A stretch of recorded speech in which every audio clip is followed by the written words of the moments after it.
ये दुनिया भी अजीबो-गरीब है, खासकर आज का ज़माना। कानून को जिस तरह फ़रेब दिया जाता है, इसके मुतल्लिक शायद आपको ज़्यादा इल्म ना हो। आजकल कानून एक बेमानी चीज़ बनकर रह गया है। इधर कोई नया कानून बनता है, उधर यार लोग उसका तोड़ सोच लेते हैं। इसके अलावा अपने बचाव की कई सूरतें पैदा कर लेते हैं। किसी अखबार पर आफत आनी हो तो आया करे, उसका मालिक महफूज व मामून रहेगा, इसलिए कि प्रिंट लाइन में किसी कसाई या धोबी का नाम बहैसियत प्रिंटर, पब्लिशर और एडिटर के दर्ज होगा। अगर अखबार में कोई ऐसी तहरीर छप गई जिस पर गवर्नमेंट को एतराज़ हो, तो असल मालिक के बजाय वो धोबी या कसाई गिरफ्त में आ जाएगा। उसको जुर्माना होगा या फिर कैद। जुर्माना तो जाहिर है अखबार का मालिक अदा कर देगा, मगर कैद तो वो अदा नहीं कर सकता। लेकिन इन दो पार्टियों के दरमियान इस किस्म का मुआहिदा होता है कि अगर कैद हुई तो वो उसके घर इतने रुपए महीना पहुंचा दिया करेगा। ऐसे मुआहिदे में खिलाफ वर्जी बहुत कम होती है। जो लोग नाजायज़ तौर पर शराब बेचते हैं, उनके पास 2-3 आदमी ऐसे जरूर मौजूद होते हैं जिनका सिर्फ ये काम है कि अगर पुलिस छापा मारे तो वो गिरफ्तार हो जाएं और चंद माह की कैद काट कर वापस आ जाएं। इसका मुआवजा उनको माकूल मिल जाता है। छापा मारने वाले भी पहले से ही मुतल्ला कर देते हैं कि हम आ रहे हैं, तुम अपना इंतज़ाम कर लो, चुनाचे फौरन इंतज़ाम कर लिया जाता है। यानी मालिक गायब गल्ला हो जाता है और वो किराए के आदमी गिरफ्तार हो जाते हैं। ये भी एक किस्म की मुलाजमत है, लेकिन दुनिया में जितनी मुलाजमतें हैं कुछ इसी किस्म की होती हैं। मैं जब अमीन पहलवान से मिला तो वो 3 महीने की कैद काट कर वापस आया था। मैंने उससे पूछा, अमीन इस दफ़ा कैसे जेल गए? अमीन मुस्कुराया, अपने कारोबार के सिलसिले में। क्या कारोबार था? जो रहा वही है।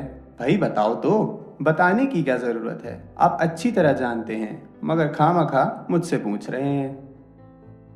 मैंने थोड़े से तवक्कुफ के बाद उससे कहा, अमीन तुम्हें आए दिन जेल में जाना क्या पसंद है? अमीन पहलवान मुस्कुराया, जनाब पसंद और नापसंद का सवाल ही पैदा नहीं होता। लोग मुझे पहलवान कहते हैं, हालांकि मैंने आज तक अखाड़े की शक्ल नहीं देखी। अनपढ़ हूँ, कोई और हुनर भी मुझे नहीं आता, बस जेल जाना आता है। वहाँ मैं खुश रहता हूँ, मुझे कोई तकलीफ महसूस नहीं होती। आप हर रोज दफ्तर जाते हैं, क्या वो जेल नहीं? मैं लाजवाब हो गया। तुम ठीक कहते हो अमीन, लेकिन दफ्तर जाने वाले का मामला दूसरा है। लोग उन्हें बुरी निगाहों से नहीं देखते। क्यों नहीं देखते? जिला कचहरी के जितने मुंशी और क्लर्क हैं, उन्हें कौन अच्छी नज़र से देखता है? रिश्वतें लेते हैं, झूठ बोलते हैं और परले दर्जे के मक्कार होते हैं। मुझ में ऐसा कोई ऐब नहीं, मैं अपनी रोजी रोटी बड़ी ईमानदारी से कमाता हूँ। मैंने उससे पूछा, किस तरह?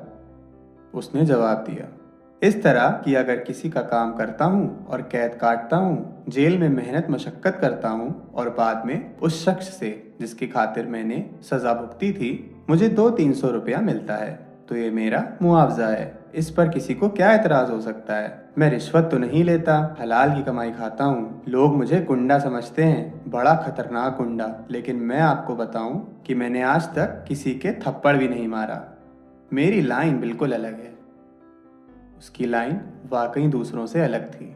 मुझे हैरत थी कि 3-4 मरतबा कैद काटने के बावजूद उसमें कोई तब्दीली वाकई नहीं हुई। वो बड़ा संजीदा मगर गंवार किस्म का आदमी था, जिसको किसी की परवाह नहीं थी। कैद काटने के बाद जब भी आता तो उसका वजन कम अज कम 10 पाउंड ज़्यादा होता।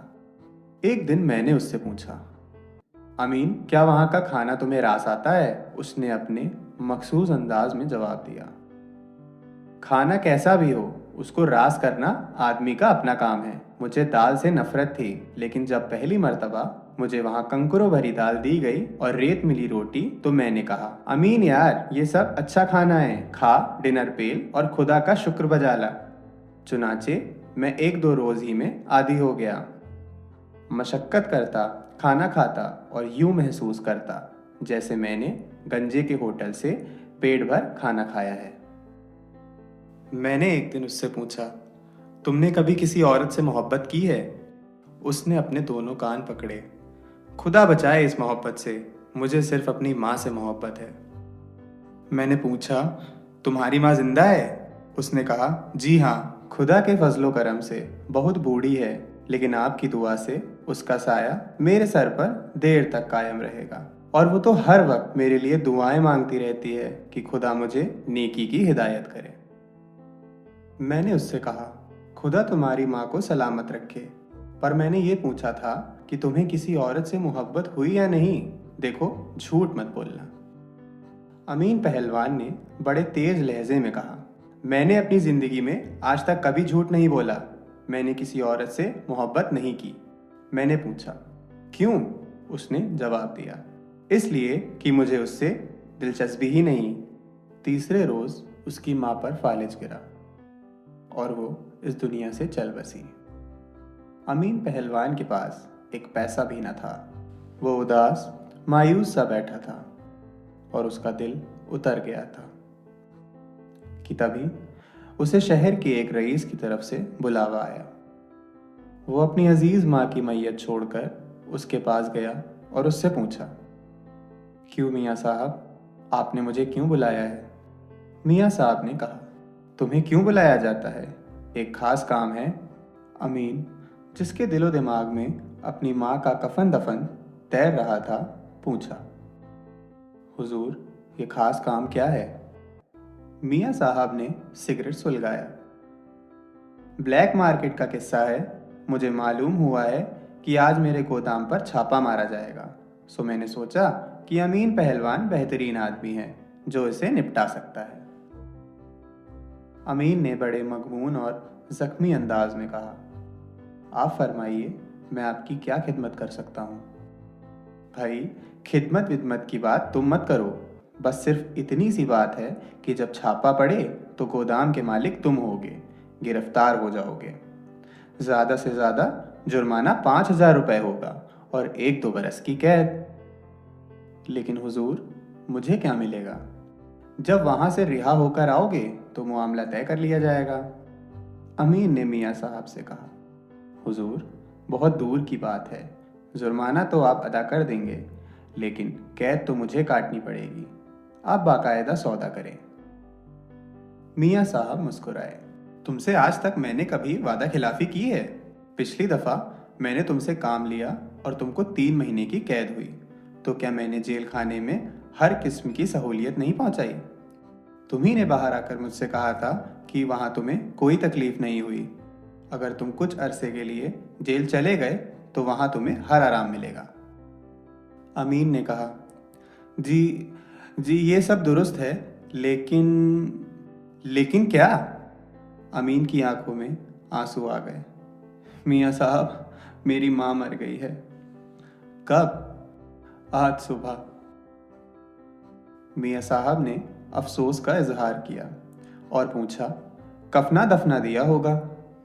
अमीन की आंखों में से आंसू टप टप गिरने लगे। मियाँ साहब, अभी तो कुछ भी नहीं हो सका। मेरे पास तो अफीम खाने के लिए भी कुछ नहीं है। मियाँ साहब ने चंद लम्हात हालात पर गौर किया और अमीन से कहा, तो ऐसा करो, मेरा मतलब है कि कफन दफन का बंदोबस्त मैं अभी किए देता हूँ। तुम्हें किसी किस्म की फिक्र करने की ज़रूरत नहीं है। तुम गोदाम जाओ और अपनी ड्यूटी संभालो। लेकिन मियाँ साहब, मैं अपनी माँ के जनाजे को कंधा भी ना दूँ। मियाँ साहब ने फ़लसफ़ियाना अंदाज में कहा, ये सब रस्मी चीज़ें हैं, मरहूमा को दफनाना है, सो ये काम बड़ी अच्छी तरीके से हो जाएगा। तुम्हें जनाजे के साथ जाने की क्या ज़रूरत है? तुम्हारे साथ जाने से मरहूमा को क्या राहत पहुँचेगी? वो तो बेचारी इस दुनिया से रुखसत हो चुकी है। उसके जनाजे के साथ कोई भी जाए, क्या फ़र्क पड़ता है? असल में तुम लोग जाहिल हो। मैं अगर मर जाऊं तो मुझे क्या मालूम है कि मेरे जनाजे में किस किस अजीज़ और दोस्त ने शिरकत की थी। मुझे अगर जला भी दिया जाए तो क्या फ़र्क पड़ता है? मेरी लाश को चीलों और गिद्धों के हवाले कर दिया जाए तो मुझे उसकी क्या खबर होगी? तुम ज़्यादा जज्बाती ना हो। दुनिया में सबसे ज़रूरी चीज़ ये है कि अपनी ज़ात के मुतल्लिक सोचा जाए। मैं पूछता हूँ, तुम्हारी कमाई के ज़रिए क्या हैं? हुजूर, मेरी कमाई के ज़रिए तो आपको मालूम है, मुझसे क्या पूछते हैं। मैंने इसलिए पूछा था कि तुम्हें मेरा काम करने में क्या एतराज़ है। मैं तुम्हारी माँ की कफन दफन का अभी बंदोबस्त किए देता हूँ। जब तुम जेल से वापस आओगे तो पहलवान ने बड़े बेड़े अंदाज में पूछा। तो आप मेरा भी बंदोबस्त कर देंगे? मियाँ साहब बौखला गए।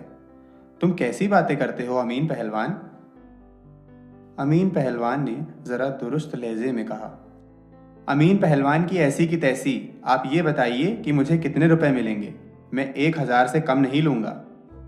1,000 तो बहुत ज़्यादा है, अमीन ने कहा। ज़्यादा है या कम, मैं कुछ नहीं जानता। मैं जब कैद काट कर आऊँगा तो अपनी माँ की कब्र पुख्ता बनाऊँगा, संगे मरमर की। वो मुझसे बहुत प्यार करती हैं। मियाँ साहब ने उससे कहा, अच्छा भाई, 1,000 ही ले लेना। अमीन ने मियाँ साहब से कहा, तो लाइए, इतने रुपए दीजिए कि मैं कफन दफन का इंतजाम कर लूँ। इसके बाद मैं आपकी खिदमत के लिए हाजिर हो जाऊँगा। मियाँ साहब ने अपनी जेब से बटुआ निकाला। लेकिन तुम्हारा क्या भरोसा है?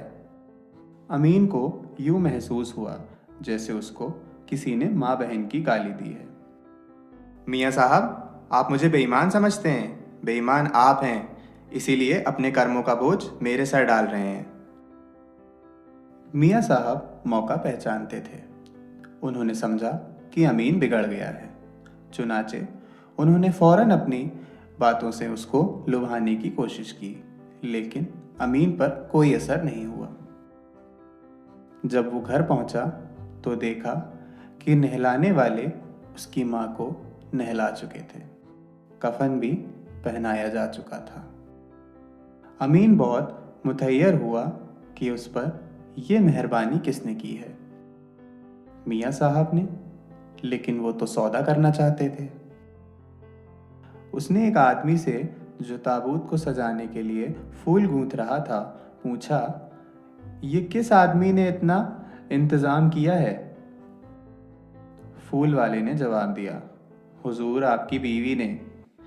अमीन चकरा गया। बीवी ने? मेरी बीवी ने? कहाँ है वो? फूल वाले ने जवाब दिया, जी अंदर हैं, आप ही का इंतज़ार कर रही हैं। अमीन अंदर गया तो देखा एक नौजवान खूबसूरत लड़की उसकी चारपाई पर बैठी है। अमीन ने उससे पूछा, आप कौन हैं? यहाँ क्यों आई हैं? उस लड़की ने जवाब दिया, मैं आपकी बीवी हूँ। यहाँ क्यों आई हूँ, यह आपका अजीबोगरीब सवाल है। अमीन ने उससे पूछा, मेरी बीवी तो कोई भी नहीं, बताओ तुम कौन हो? लड़की मुस्कुराई, मैं मियाँ दीन की बेटी हूँ। उनसे जो आपकी गुफ्तगू हुई मैंने सब सुनी। और अमीन ने कहा, अब और कहने की ज़रूरत नहीं।